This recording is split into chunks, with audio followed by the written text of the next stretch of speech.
posibilidad de acompañar estos fundamentos. Desde el momento que esta defensa se aboca a contestar los argumentos de las partes acusadoras, lo único que las partes pueden hacer es replicar en relación a los argumentos vertidos por la defensa, más no completar, mejorar o agregar fundamentos a los que ya desarrollaron. Por lo cual, desde lo procesal en primer orden, no cuenta el señor juez con elementos suficientes, no cuenta con un desarrollo del peligro de fuga, del peligro de entorpecimiento, entonces cumplo mi obligación legal de defensor de manifestar que las partes acusadoras ya han desmerecido que exista peligro de fuga o peligro de entorpecimiento. No existe peligro de fuga o peligro de entorpecimiento, o lo han desmerecido de manera tal que no ha merecido un argumento sólido en relación a ello, entendible que la intención no es la continuidad de la prisión preventiva. Habré de referirme y volveré en relación a este argumento al final de mi locución. En cuanto a lo que entienden como elementos, como dijo el Ministerio Público Fiscal, que refuerza la autoría de Juan Ordóñez, o como dijo el querellante, elementos que hacen que el círculo se vaya cerrando en relación a Juan Ordóñez, es muy parcial o muy sesgada la mirada que se les da a los mismos. Lo hacen en base a no testimoniales, a entrevistas mantenidas de manera unilateral por el Ministerio Público Fiscal, o desconozco si también por la querella, de personas de identidad reservada. Se limita la posibilidad de esta defensa de poder contrarrestar estos argumentos, de poder verificar si efectivamente tienen la entidad que el Ministerio Público Fiscal y el acusador privado dicen que tiene. Y se efectúan valoraciones de estas testimoniales, como el caso de esta mujer, de esta Mara Medina, que lo único que hace es traer dichos de terceros. Se produce una valoración que en realidad no es la etapa procesal en la cual se tiene que efectuar esto. Una cuestión que tiene que pasar por el tamiz del control de la contraparte, que lo evalúe un juez imparcial, por lo cual no tiene la entidad o la fortaleza que las partes acusadoras pretenden que tengan, la testimonial. En relación a las pruebas científicas y la interpretación que hacen de la pericia del arma, también es bastante sesgada. No se puede acreditar, más que por buena voluntad, que el arma que se secuestró en el domicilio donde se lo detuvo Ordóñez haya sido el arma que produjo la muerte de la víctima, en primera medida. Científicamente no se puede acreditar, eso es lo que dice la pericia. No dice que probablemente, dice que no se puede acreditar. No se puede acreditar por dos cosas. No se pudo realizar una prueba de disparo del arma para verificar si ese arma, al momento de ser disparada, deja alguna estría particular o una impronta personal de esa arma que pueda permitir al encuentro de otro proyectil disparado verificar si se trata o no de ese arma. Entonces no sabemos si deja una impronta que permite esa determinación. Y en segunda medida, el tamaño de la esquirla del cuerpo de la víctima, lo único que permitió es establecer que podría corresponderse con un calibre 22. Pero nada más. Por lo cual no hay certeza, y eso también es producto y materia de discusión en el debate. No tenemos la certeza de que ese arma que se secuestró es el arma que mató a la víctima.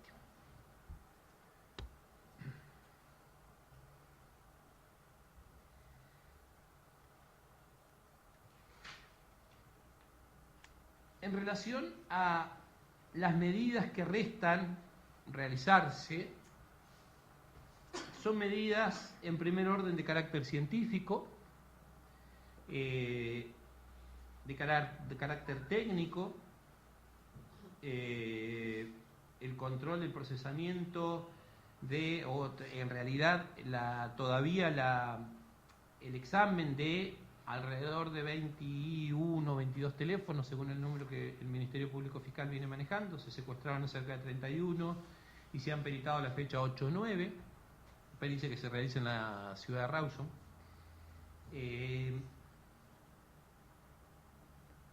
No hay pruebas o diligencias que se deban realizar en la comarca que la libertad o el dictado de una medida morigerativa en relación a Ordóñez en la comarca pueda perjudicar el desarrollo de estas experticias.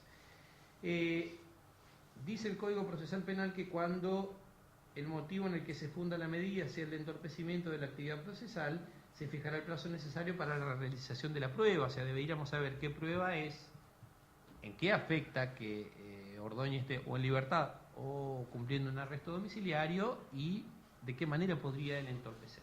Entiendo que el pedido de prisión preventiva carece de fundamentos legales, constitucionales, para que vuestra señoría lo dicte de esta forma.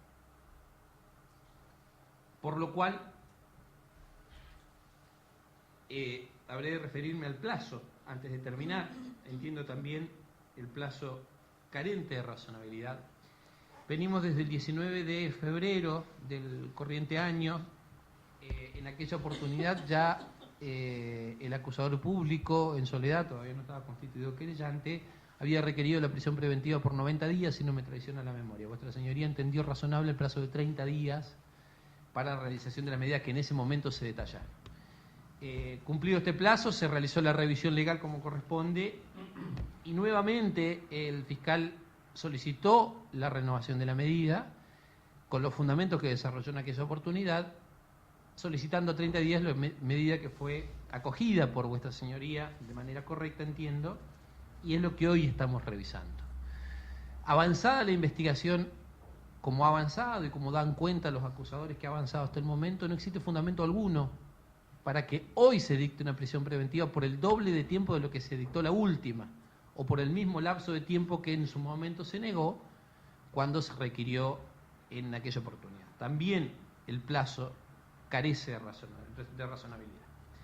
Sin perjuicio de ello, lo que voy a solicitar al señor juez entonces es el rechazo del pedido de la prisión preventiva requerido por el Ministerio Público Fiscal y por el acusador particular, ordenando la libertad de Juan Ordóñez, facilitándole el señor Ordóñez al proceso la constitución del domicilio en la ciudad de El Bolsón y la obligación de presentarse semanalmente en la comisaría de esa localidad. Subsidiariamente, y para el hipotético caso que el señor juez entienda procedente una medida más gravosa que la directa libertad, entiendo que, y esto dice razón con la disponibilidad de Ordóñez para con el proceso, si el señor juez entiende que los fundamentos que desarrollaron los colegas acusadores pueden ser entendidos como suficientes para justificar un peligro de fuga, un peligro de entorpecimiento, no se debe perder de vista que la entidad de ese peligro de fuga o de ese peligro de entorpecimiento, de la misma elocución de los acusadores, se desprende que es mínima. Entonces necesariamente tenemos que caer en el artículo 227, la obligatoriedad del juez de proteger estos peligros que denuncian los acusadores, pero con medidas menos gravosas para el imputado. En este sentido, habré de ofrecer, para el caso eventual, que el juez lo considere procedente, la necesidad de dictar una medida de este tipo, y conforme lo establece el artículo 227, en su inciso primero, la permanencia continua en un domicilio del señor Ordóñez, que va a ser complementada con otra medida más. ¿En qué domicilio? Señor Ordóñez, y se desprende ya de las investigaciones y ha sido ya reconocido por los acusadores públicos, tiene familia, la familia en Comodoro Rivadavia. Tiene su núcleo familiar, tiene su esposa, hijos y familiares por parte de la familia del padre. El domicilio que se ofrece como para cumplir el arresto de manera domiciliaria es la calle 13 de diciembre, número 1225, del barrio Pietro Belli, domicilio que corresponde a la señora Julieta Ordóñez, quien es hermana de Juan Ordóñez, y el señor Jorge Rueda, su marido. Se cuenta, por una cuestión de reserva, no se va a hacer público el número de teléfono, pero se cuenta también con un número de teléfono de la señora Julieta Ordóñez, quien ha confirmado telefónicamente la disponibilidad para que Juan Ordóñez resida en su domicilio.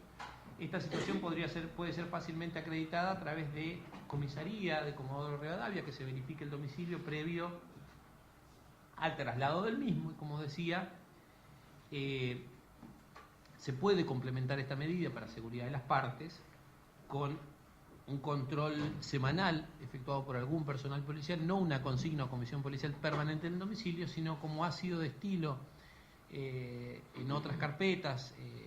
Recuerdo el caso del presidente Burgueño, Sagardoy, en nuestra localidad, donde se dispuso el arresto domiciliario con el control de una comisión policial realizado de manera semanal en el domicilio. Ese es el complemento de la medida sustitutiva que se ofrece. Nada más, señor juez. ¿Alguna réplica a las partes? Sí, señor juez, gracias. No pretendo agregar nada más a los fundamentos que ya he vertido. Solamente le quiero recordar al defensor que, como he dicho al principio, estábamos retomando las audiencias anteriores. Obviamente lo que estábamos discutiendo era la continuidad de la prisión preventiva. He dado todos los contenidos con los fundamentos de lo que estamos hablando y a lo que me he referido concretamente a la probabilidad de autoría. Creo que con todo lo que he desarrollado ha crecido la probabilidad de autoría y obviamente si uno de los elementos que refuerzan el peligro de fuga es cuando aumenta la probabilidad de autoría.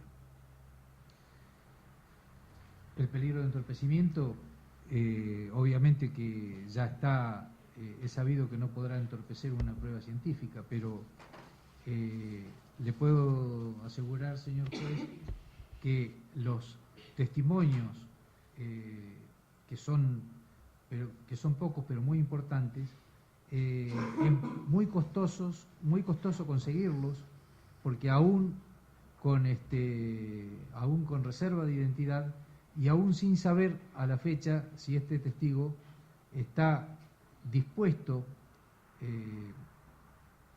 psicológicamente, anímicamente, de poder concurrir a lo que podríamos, estamos analizando la posibilidad de un reconocimiento en rueda de personas, porque habla de un sujeto que describe, pero que no da el nombre. Obviamente, ese testimonio reservado lo tengo grabado, cuya reproducción no he ofrecido, porque obviamente no hay posibilidad de confronte, salvo que lo solicite expresamente el señor defensor. Tercer punto sobre el que me quería referir es sobre la interpretación que se nos quiere achacar de lo que fue la pericia del arma. No he hecho ninguna interpretación, he informado objetivamente con las mismas palabras de lo que ha concluido la perito. Tal es así que la defensa ha utilizado los mismos argumentos para desacreditar lo que podría ser una posible interpretación, que no ha existido. Por ello es que no hemos referido bajo ningún punto de vista al arraigo, porque obviamente ya es un tema que ha sido resuelto y que, estando el sujeto detenido, imposible que pudiera haber variado. Ya no, esa cuestión ya no se discute, ya hemos probado que no tenía ningún tipo de arraigo. Y obviamente insisto con que la medida que hemos solicitado y que se rechace la posibilidad de una medida sustitutiva, que obviamente va a entorpecer significativamente lo que es la investigación del hecho. Doctor Orellano. Sí. Voy a intentar ser breve. Desde ya, esta querella sí hizo mención a los fundamentos, a los presupuestos que justifican el dictado de una prisión preventiva. Tal como dijo el fiscal, no voy a ampliar los fundamentos de ninguna manera, pero sí le voy a decir al señor defensor que los testimonios al que hace referencia, que se han citado vagamente por parte de la Fiscalía y de la querella, están a su disposición en el legado fiscal cuando guste revisarlos, como para poder saber el contenido real de aquello que nosotros reproducimos en esta audiencia. Por otro lado, voy a hacer, como ya dijo también el fiscal, la cuestión del arraigo, la cuestión de la actividad lucrativa o la forma de vida que... Objeción, señoría, está ampliando los argumentos en relación al arraigo. La cuestión ya no lo realizaron en el momento oportuno, creo que no es el momento procesal correspondiente para hacerlo. ¿Por qué interrumpe? Voy a hacer lugar a la objeción, doctor. Sí, Le voy a pedir simplemente que se- no voy que a se limite ampliarlo. explicar lo que dijo el defensor. Simplemente, el señor defensor adujo que lo que queda por hacer son cuestiones técnicas, científicas o peritajes de ese tipo, que de ninguna manera podrían ser obstaculizados por el señor Ordóñez.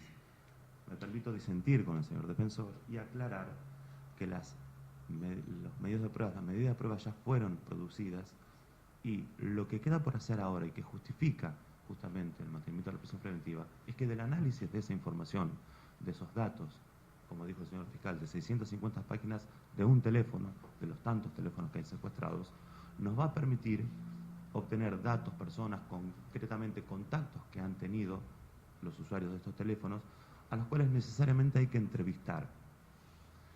Todavía no sabemos, porque justamente la labor es muy ardua de identificar todos los contactos que han tenido cada uno de los teléfonos que se están peritando, y la necesidad de saber los motivos de las comunicaciones, el conocimiento que podían tener de las personas o de los hechos que estamos investigando, nos avala para sostener que esas entrevistas no se producirían con la misma libertad en el caso de que el señor Ordóñez, quizás no por sí, pero tal como dice el artículo 222, indujera a otras personas a acercarse a estos eventuales testigos que puedan aportar datos útiles a la causa, como para torcer su testimonio, sea intimidarlos, o cualquier otra actitud que nos permita perdernos de esa información.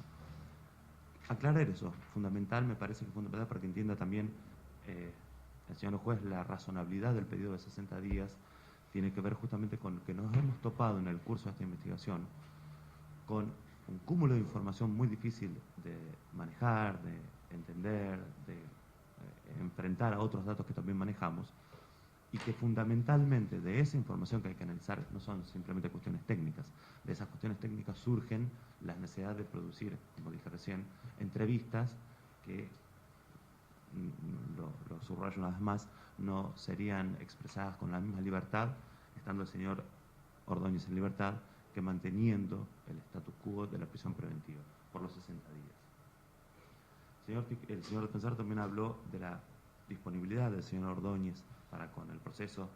Una persona en prisión preventiva no por voluntad propia está a disposición del juzgado, sino porque está compelido justamente. Entonces no podemos tener por válida la afirmación de que el señor Ordóñez se ha puesto a disposición de la justicia, de ninguna manera.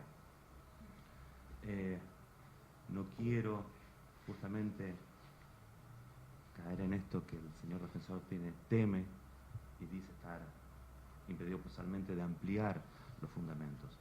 Pero sí quiero reiterar y recalcar que en la alocución previa que mantuve hice foco justamente en los dos aspectos que son presupuestos de la prisión preventiva. Del arraigo del cual ya habíamos hablado y que está largamente probado que no lo tiene, y del entorpecimiento de la investigación en base a esto que acabo de mencionar. Es por eso también que considerar que la prisión preventiva en otra localidad lejana al lugar podría llegar a asegurar el derrotero de la investigación sin ninguna influencia del señor Ordóñez es mentira.